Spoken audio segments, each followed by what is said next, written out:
Hello everyone, আসসালামু আলাইকুম। তোমরা সবাই কেমন আছো? আলহামদুলিল্লাহ, তোমাদের সবার দোয়া এবং ভালোবাসা আমিও ভালো আছি। তো এই ভিডিওটা ছিল প্রায় 2 থেকে 3 মাস আগের। আমি কতটা লেজি গার্ল হলে এত লেট করে ভিডিও আপলোড করি বলতে পারো তোমরা? তো যাই হোক, এইটা ছিল ঝালকাঠি জেলা বয়েজ স্কুলের মিলাদুন্নবীর অনুষ্ঠান। আরিয়ানের স্কুলের এই অনুষ্ঠানে আমি প্রতি বছরই যাই, তবে 2 বছর আমার গ্যাপ পড়ে গেছিল, আমি 2 বছর যেতে পারিনি।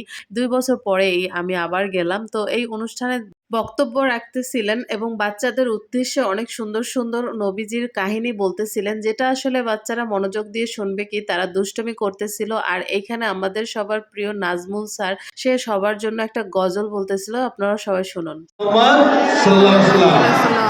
তো নবীজি সুপারিশ করবে কাকে? যার চরিত্রের সাথে নবীর চরিত্রে মিল থাকবে। কথা ঠিক? আমাদের নবীজির চরিত্রের সাথে চরিত্র মিল করে আমাদের জীবন গড়তে হবে। আমার হৃদয় মাঝে কাবা, নয়নে মদিনা, ও মাঝি পাল তুলে দে, আর হেলা করিস না। ও মাঝি পাল তুলে দে, আর হেলা করিস না।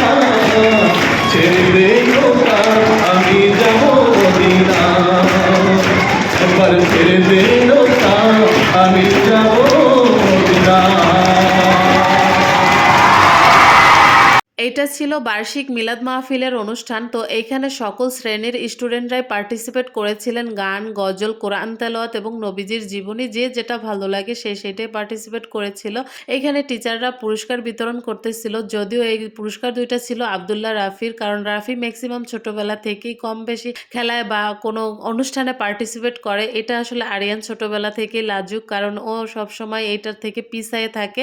যেহেতু পুরস্কার বিতরণী শেষ, তো আমরা এখান থেকে সবাই এখন বের হয়ে যাব। আর বের হয়ে যাবার আগে সবাই এখানে লাইন বেঁধে খাবার নেওয়ার জন্য দাঁড়াইছিল, যদিও যেহেতু একটা মিলাদ মাহফিল, যার জন্য কম বেশি একটা খাবারের আয়োজন করেছিলেন আর এই প্যাকেজিং করেছিলেন। প্যাকেজ বিতরণের জন্য আমরা সবাই লাইন বেঁধে তারপর যাচ্ছিলাম। বিষয়টা এত ভাল লাগে, প্রতি বছর এই জিনিসটা সবাই খুব এনজয় করে। আর প্যাকেটের মধ্যে ছিল আপেল, মিষ্টি, নিমকি, এরকম হয়তো কিছু, আমার একদম খেয়াল নাই, যেহেতু ভিডিওটা অনেক আগের করা, আমি ভুলে গেছি। আর এই ছিল আবদুল্লাহ রাফি, সাথে ছিল ওমর। মাশাল্লাহ, বাবারা বড় হয়ে যাচ্ছে, কত ছোট ছিল। এই তো সেদিন মনে হয় যেন প্লেতে ভর্তি করেছিলাম, এখন তারা 6-এ উঠে গেছে। মাশাল্লাহ, ওদের সবার জন্য দোয়া করবেন। আর এখানে বনকলি রেস্টুরেন্ট থেকে হয়তো এই খাবারটা অর্ডার করা হয়েছিল। তো বাচ্চারা এখানে সবাই মিলে খাবারটা খাইতেছিল। আমি এখানে আসলে সবার স্ন্যাপ নিতেছিলাম, কারণ এইটাই একসময় স্মৃতি হয়ে থাকবে, কারণ ওরা একদম বড় হয়ে যাচ্ছে, এখন আর ছোট নাই। ভিডিওটা কেমন লাগছে অবশ্যই সবাই কমেন্ট করে জানাবেন। সবাই ভালো থাকবেন, ওদের জন্য দোয়া